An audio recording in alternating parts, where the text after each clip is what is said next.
La canción del día de hoy es Sutra de Sebastián Yatra y Dálmata. Ahora vamos con el ejercicio. Dice lo siguiente. Dos lados de un triángulo miden 2 y 3 unidades. Si el ángulo entre ellos mide 60 grados, entonces el tercer lado mide cierta cantidad de unidades. Entonces vamos a hacer un pequeño repaso del teorema del coseno. Tanto el teorema del seno como el coseno son extensiones de las razones trigonométricas, es decir, nos permiten calcular longitudes de triángulos, pero esta vez que no son rectángulos, por eso son tan útiles. ¿Listo? Entonces, cuando tengo mi triángulo, te recuerden que por lo general se habitúa a poner letras mayúsculas para los ángulos. Y justamente los lados opuestos a cada uno de esos ángulos van a llevar la misma letra, pero en minúscula. Es decir, si aquí tengo mi ángulo A, entonces este de acá, que es el lado opuesto al ángulo A, va a tener la letra A, pero minúscula. ¿Listo? Y así con cada uno de los lados. Por ejemplo, aquí tengo este ángulo B, entonces este lado, que es el lado opuesto a ese ángulo B, va a llevar la letra B, pero minúscula. ¿Listo? Y finalmente pasa lo mismo con este lado C. Entonces, el teorema del coseno se enuncia de la siguiente manera. Es bastante parecido al de Pitágoras. Entonces dice lo siguiente, a cuadrado es igual a b cuadrado más c cuadrado menos 2 veces b por c por coseno de a. ¿Listo? Entonces para que se los aprendan más sencillamente, pueden emplear el siguiente truco. ¿Listo? Entonces ponen cualquier lado. Iniciemos con a cuadrado es igual a.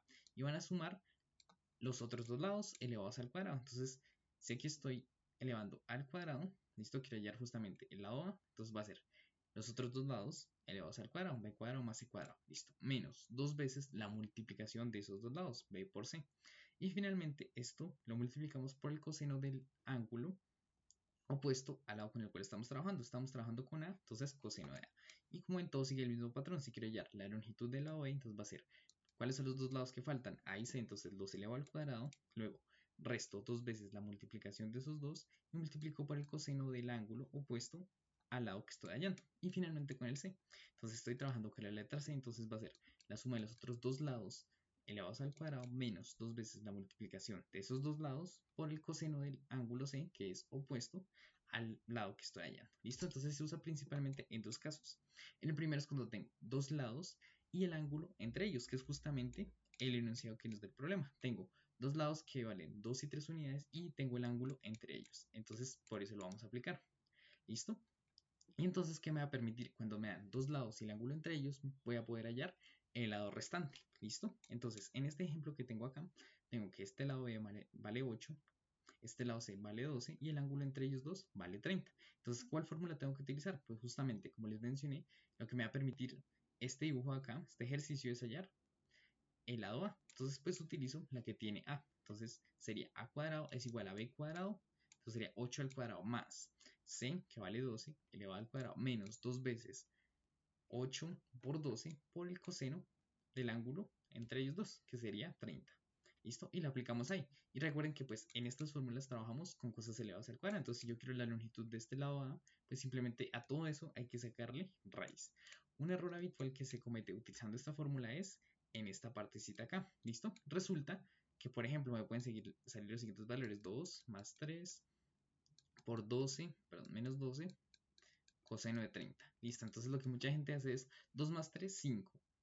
Menos 12, menos 7. Y eso lo multiplico por coseno de 30. Eso no se puede hacer porque resulta que este 12 no está libre. Está ligado a este coseno de 30. Justamente está multiplicando. Entonces recuerden, jerarquía de operaciones. Primero hago el producto y después ahí sí ya puedo sumar o restar todo. Listo, entonces recuerden que esto siempre está atado al coseno del ángulo. Listo, entonces primero se hace ese producto y después ya se hacen todas las sumas y las restas que aparezcan.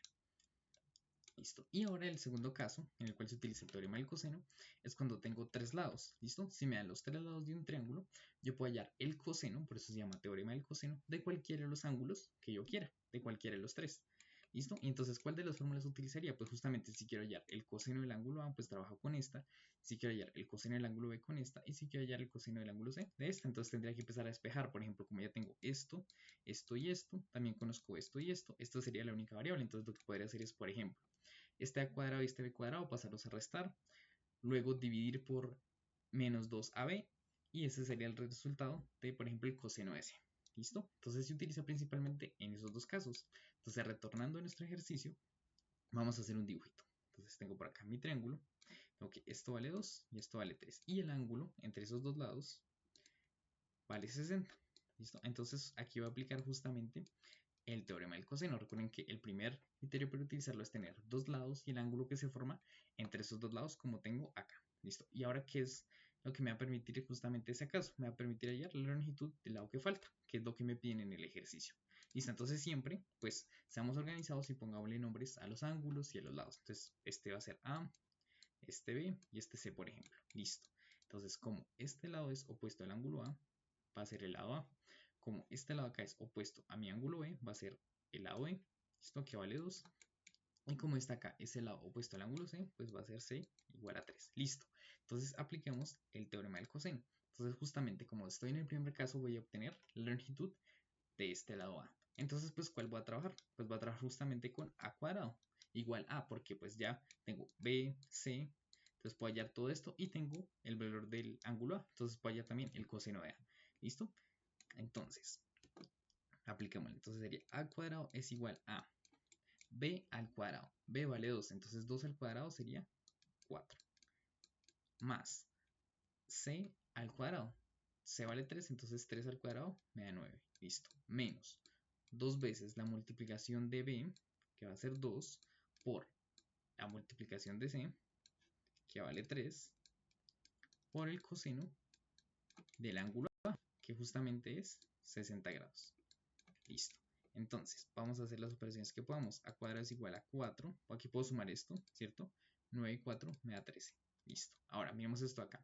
Menos 2 por 2 me da menos 4. Por 3 me da menos 12. Entonces me queda menos 12 coseno de 60. ¿Listo? Entonces recuerden, no puedo operar este 13 con este menos 12 y obtener 1 porque este 12 está ligado al coseno de 60, es decir, está multiplicándolo, no está libre. Entonces primero tengo que hacer esta operación y ahí sí ya queda libre. Listo. Entonces me queda aquí a cuadrado es igual a 13 menos 12 por, ¿cuánto vale el coseno de 60? El coseno de 60 vale 1/2. Listo. Entonces esto me quedaría a cuadrado es igual a 13 menos 12 medios. Pero 12 medios es 6. Entonces menos 6. Luego a cuadrado va a ser igual a 7. ¿Listo? Pero yo no necesito el lado elevado al cuadrado, sino simplemente el lado. Entonces raíz acá y raíz acá. Luego a vale raíz de 7. ¿Listo? Entonces, este lado que nos faltaba pues es igual a raíz de 7. Entonces voy a mis opciones de respuesta y veo que la opción correcta es la B. Recuerden que mañana nos vemos con una nueva canción y un nuevo ejercicio.